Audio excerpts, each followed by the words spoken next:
Thank you very much for coming. I'm going to be introducing some people that we're going to be honoring for doing a great job in raising academic achievement. But first I'll make a few remarks so you'll know what it is we're honoring them for. One of the problems we've dealt with is that there's some people who think that having low-income students is an excuse for not having high academic results. We don't think so. We think low-income students can perform just as well as students at any economic level as long as they're properly taught. So we did an experiment in this school to prove that point.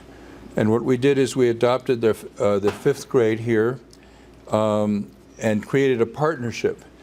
Our partnership trained teachers and leaders and used rigorous classroom techniques and resulted in a 6% growth in reading scores and an incredible 25% growth in math scores. This happened because ADE coaches, teachers, and district leadership established meaningful goals and committed to the process. ADE sent 2 reading coaches and 2 math coaches to work with teachers every single week. And they also met with the Department of Education leadership every week to review what they were doing.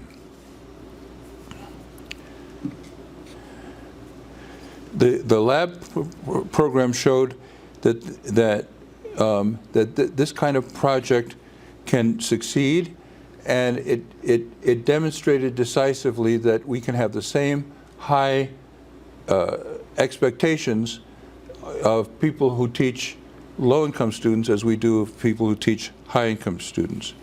I'm very proud of the collaboration between our department, the Department of Education, and our teachers and leaders, and the teachers and leaders in the Wilson District. And I'm also very proud of the students and their parents. They were challenged to work very hard, and they did a magnificent job. And I think a 25% growth in math scores is, in 1 year, a tremendous achievement to be recognized.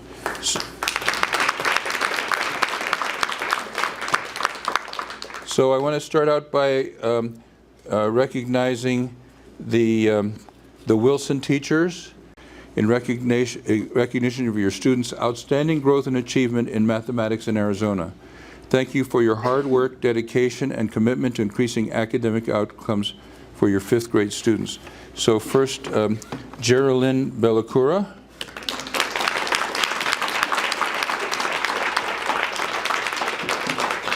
I have to be sure this stays here. There we go. Okay, so we'll have pictures.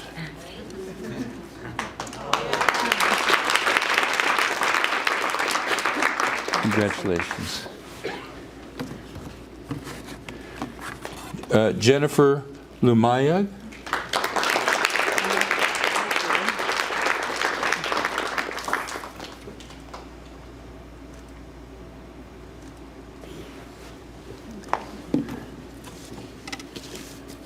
Vidya Ravi Nagmati.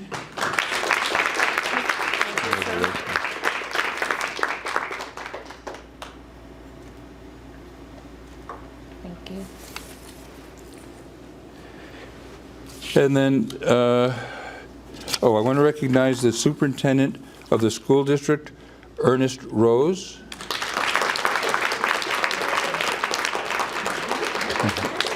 And you have the microphone if you want to say a few things. Thank you.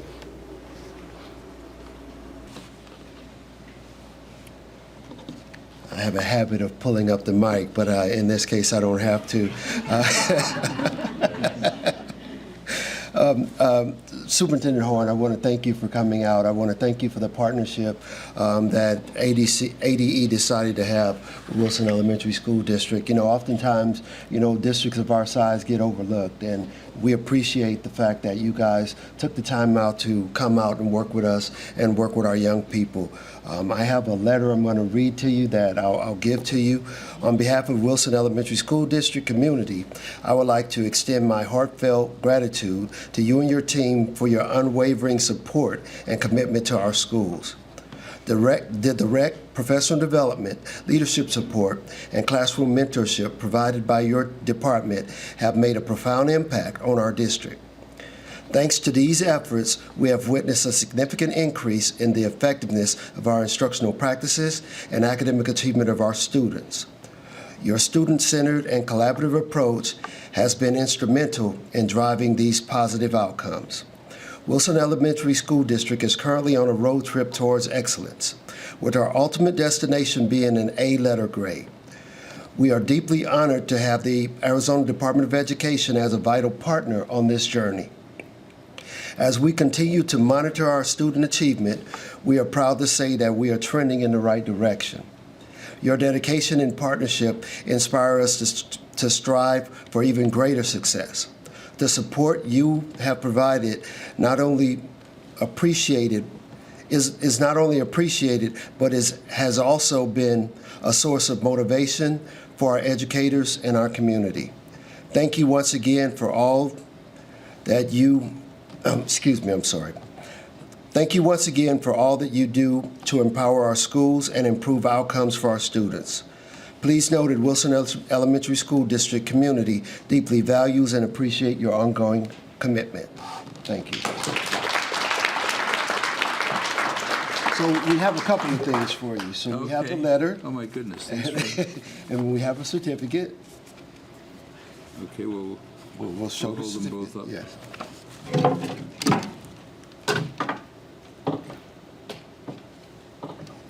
And we also have a swag bag for you, sir.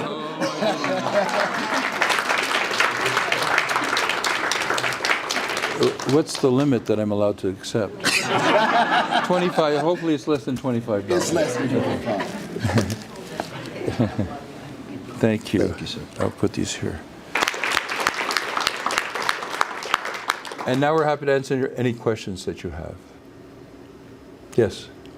How did you go about improving test scores? What were the processes that were implemented to help the schools and the students?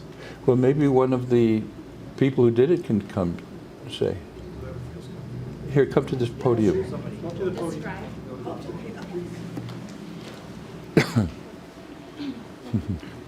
So I'll speak to the ELA and then Cody can speak to the math.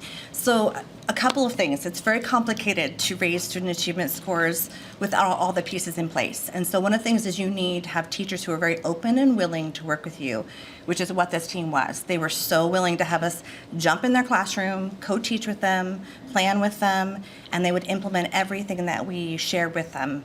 Sometimes it was the modeling of the practices. They just needed to see what that looks like and sounds like. A lot of times it was really understanding what are the standards going after? What do those standards mean and how do I teach that to my students?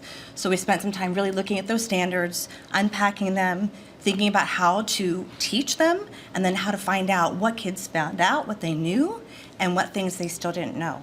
And then it just took more time than rolling that data into the next day's planning, the next week's professional learning community, working together, again, planning, teaching, revisiting who learned it, who didn't, and then continuing that work to really elevate and raise those scores. And really, we're looking at growth. We want all kids to grow every day, every lesson. And so reflecting on that practice and continuing that work. For ELA, that was what we really worked on and focused on, and then using the curriculum as that tool and that vehicle, if you will, to teach the students. So Cody, what about math? Pretty much the same thing with math. The only difference with math, it was a new curriculum this year, and so really getting to understand the standards to make sure that the curriculum was able to support the standards. Sometimes we would find that teachers would just go through the curriculum, step by step, but when the question asks, what do we do to help, with the test? Well, you got to take a look at the standards and understand those standards, and then use that curriculum to help then teach the standards so they understood the standard at a deeper level. And tell me if I'm mistaken, but you also taught the idea of, in the summertime, planning for the whole 180 days of school, which makes teaching a lot more effective than if you're going week to week. Right.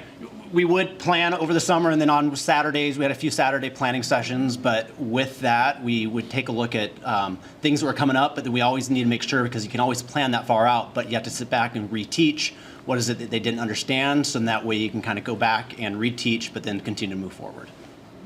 Just do a quick follow-up? Yes. Appreciate it. Thank you. Can you just give us an example? If I'm a student, I'm a kid, what is that like during all this training? How did you get me to improve my scores? Part of that is relationship building and building a culture in your classroom too. And so we did spend a lot of time with ladies talking through and working on routines and procedures that would allow all kids to participate in the lesson, and then engaging them in the learning, helping them think about what they knew and what they didn't know. A lot of times as teachers, we grade the papers, we have the data we're tracking, and sometimes the students aren't sure what they don't know and what they know. And so part of that's developing that relationship of trust and engagement in the classroom, which these ladies worked very, very hard on. So that's one component that really is important for students. When it comes to math, are we talking about the basics? Are we talking about, can we do the algebra? What are we talking about? Yeah, especially with 5th grade, like we're really going to the basics of what it is that, it got to the point where by the time you're in 5th grade, you should already know your multiplication facts. Sometimes the students didn't know their multiplication facts, so we would say, well, here's a sheet with the multiplication facts already done. We will study the multiplication facts a little bit later, but instead of you trying to struggle understanding the math while also struggling with your multiplication tables, or multiplication facts, let's go ahead and just give you the table with them all there, so that way you can understand the concept of how to do like an algebra type question, and then we'll go ahead and study the multiplication tables and get that, memorizing those facts later on.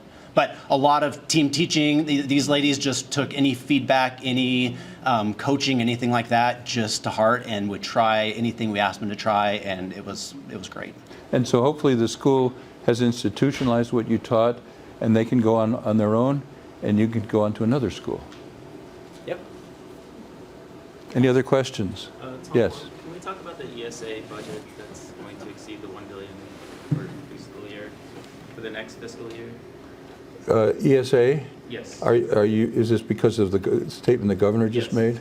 Yeah, well, the governor claimed that her inability to fully fund the program for developmentally disabled students is due to the money that's spent on ESA, and that's completely wrong. And I've said it early on, and I've said it repeatedly in public, but somehow it hasn't caught on in the governor's office that ESA, the money we spend on ESA, if there wasn't an ESA, the students would be in public school, and the state would have to pay for them in public school. So the ESA does not, the existence of the ESA does not create budget problems. Budget problems are created by other things, but not by ESAs. I've said this so many times, I hope eventually the governor will learn. Any other questions? Yes. Yeah, 25% growth, Superintendent. What is that based on versus the latest results from 2019 to 2024, where only about 15% of the students seem to have been able to pass Do you want to? math?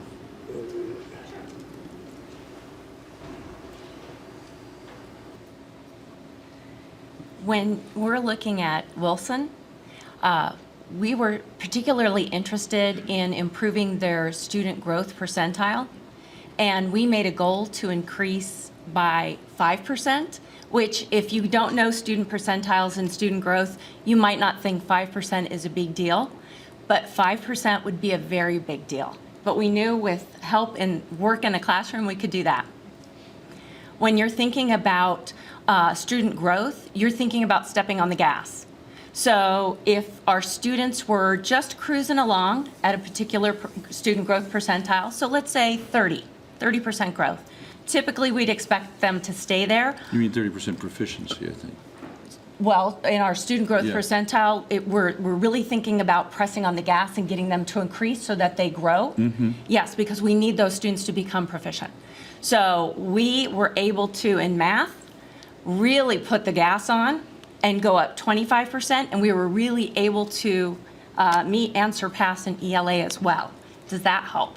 I think he This wants to will know. be independent from the state results of students passing. Say that one more He time wants for to know me. how it's calculated. Oh, how the- Independent how- from the state results, the student achievement since 2019, which only shows 15% of them passing the scores when it comes to math. Okay, so are you asking for state Yeah, proficiency? What I'm trying to say is this is independent from the state figures, right? Yes. It doesn't reflect that there was a 20%, 45% increase on student achievement. This is Oh, I Wilson. understand what you're saying. Yes. Okay. Yes. So we focused on student growth percentiles because we know that that proficiency data is more resistant, and it's going to take several years for that to kind of hit that cusp of bumping up.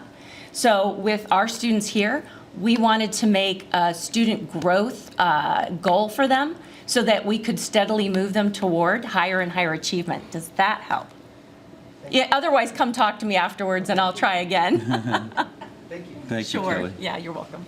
When was this program started? The program was started last year before the summer, because they did planning during the summer. Now, we have an ongoing teacher and leader academy that started when I took office in January 2023, and we expected a certain number of classes. It started mainly for principals, and word got around as to how good the training was, and so we had many, many more people wanting to attend the classes, so we had to greatly increase the number of classes. Any other questions? Yes. Hi, I'm a first-year student, and I'm super excited about the 25% growth in math. But I'm in ELA, so I know that growth wasn't that big for ELA, but I am really excited to hear about the co-teaching and the summer training and even Saturday, lesson planning and things like that. Is that something that's going to be pushed into Wilson or any other schools? Because I think it would be great for all the grades. Kelly. So I'm excited about this question, so I'll jump back in. We'll aim for even more clarity. So, to be honest, we cannot get ADE people into every single classroom to work the way we did. In the lab school, which is really a partnership where we learn from Wilson and Wilson learns from us. And so one of the things that Nancy worked on and you just touched on, although I can't get coaches into every single classroom, we can train the instructional coaches around the state. So our Instructional Coaches Academy is 6 days during the school year. And we mentored all of those coaches because that's really how you build capacity within the state. By working with the coaches at the different districts, and that's what you're referring to. We had launched this as a direct result of our work at Wilson. Nancy was like, we've got to help more instructional coaches. And we had one cohort fill up, and then the second cohort filled up so that we were able to have an impact on more than 100 educators. Now that's how we multiply out the work that was done here. And then our Teacher Leader Academy. So those teachers who want to stay in the classroom, but they want to take on more of a leadership role, we have a 4-day academy for them as well, and they receive a cohort coaching. And then that helps them carry on and do this work. So I'm just excited because the work that foundationally was done here in the lab school as a partnership, and again, thank you so much for welcoming us into your school, but that is replicating and multiplying throughout. So I would say come to our Teacher Leader Academy because you will love it. We are actually very good at trainings. And if you're interested in becoming an instructional coach or you have an instructional coach, Makisha, that we've already invited, your instructional coach can join as well. And that's how we multiply these efforts, and that's how we raise student achievement across the state. So thank you for that question. I get really excited.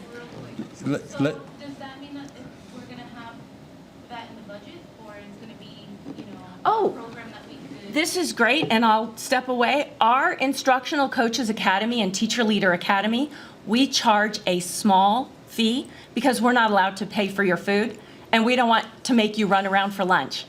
But other than that, our Instructional Coaches Academy is very low cost. We only cover the cost of the food, and the rest of it's free, including the coaching and mentoring that goes with that. So to answer that question. Yes, listening to what Kelly's saying kind of reminds me to say a word about the fundamental philosophy that we're operating under as a department. Before I took office in January of 2023, but after I was elected, I got a letter from a consultant who specializes in failing schools. And he told us that The schools had not had any help from the department in years. That department acted as a judgment on the schools rather than helping the schools. And my philosophy is the opposite.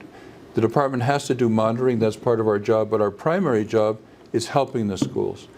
And so we developed a mission statement, and the mission statement is the Department of Education is a service organization dedicated to raising academic results and empowering parents. And so this program is an example of a number of programs that we have in effect that our main mission is to help the schools improve academic results. Any other questions? Okay, if not, thanks to everybody for coming.